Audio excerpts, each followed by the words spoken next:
جیسا کہ ہم اور آپ جانتے ہیں کہ یہ ماہ سفر ہے اور سماج اور معاشرے کے اندر پورے سفر کے مہینے کو منحوس سمجھا جاتا ہے، خاص طور سے 1 تاریخ سے لے کر کے 13 تاریخ تک یعنی آج تک تو کچھ زائدہ ہی منحوس سمجھا جاتا ہے۔ سماج اور معاشرے کے اندر اس کو 13 تیزی کا نام دیا جاتا ہے۔ ابھی میں آپ کو اس بارے میں بتلاؤں گا۔ آئیے ہم آپ کو سب سے پہلے یہ بتلاتے ہیں کہ سفر کے مہینے کو منحوس سمجھنے کا آغاز کہاں سے ہوا اور کس نے اس مہینے کو سب سے پہلے منحوس سمجھا تھا۔ آج مسلمان سفر کے مہینے کو منحوس سمجھ رہے ہیں، جبکہ جانتے ہیں سفر کے مہینے کو منحوس سمجھنا یہ سب سے پہلے مشرکوں نے کیا تھا۔ کون سے مشرک نے؟ مشرکین مکہ نے۔ جو عرب کے مشرکات تھے، جو عرب کے کافر لوگ تھے، انہوں نے سب سے پہلے سفر کے مہینے کو منحوس سمجھنا شروع کیا تھا۔ وہ کیسے؟ دیکھیے، سفر کے مہینے سے پہلے 3 مہینے ہیں، ذی القعدہ، ذی الحجہ، محرم۔ یہ حرام مہینے، یعنی اس میں لڑائی جھگڑے کرنا، قتل و قتال کرنا، جنگ لڑنا یہ حرام ہے۔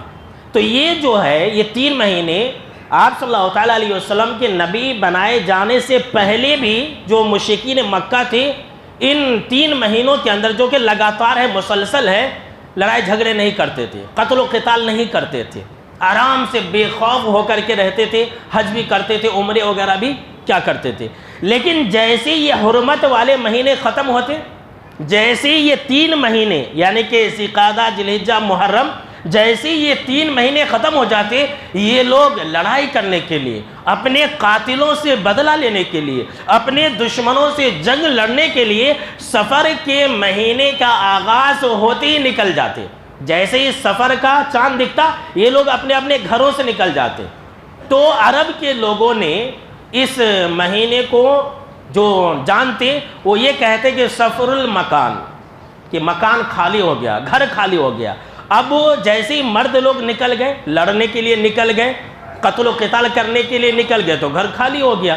اس لیے عربی میں 0 کو صفر بھی کہتے، خالی ہو گیا تھا، تو گھر خالی ہو گیا۔ اب کیا ہوتا تھا، جب مرد لوگ مشرکین مکہ جب اس مہینے میں گھر سے باہر جاتے جنگ لڑنے کے لیے، تو ہر کوئی تو واپس نہیں آتا، بہت سارے لوگ قتل کر دیے جاتے، بہت سارے لوگ مر جاتے۔ اب ادھر کیا ہوتا، گھروں کے اندر جو عورتیں ہوتی وہ بیوہ بن جاتی، بچے یتیم بن جاتے، جس کی وجہ سے مشرکوں نے، مکہ کے مشرکوں نے، عرب کے مشرکوں نے سفر کے مہینے کو منحوس سمجھنا شروع کر دیا۔ یہ سفر کا مہینہ آتی ہمارے رشتہ دار مر جاتے، دیکھیے، اور انہوں نے اس کو ایک عقیدہ گڑھ لیا تھا کہ سفر کا مہینہ منحوس ہے۔ حالانکہ سوچئے میرے بھائیوں، منحوسیت جو ہے، نحوست، بدشگونی کس میں تھی؟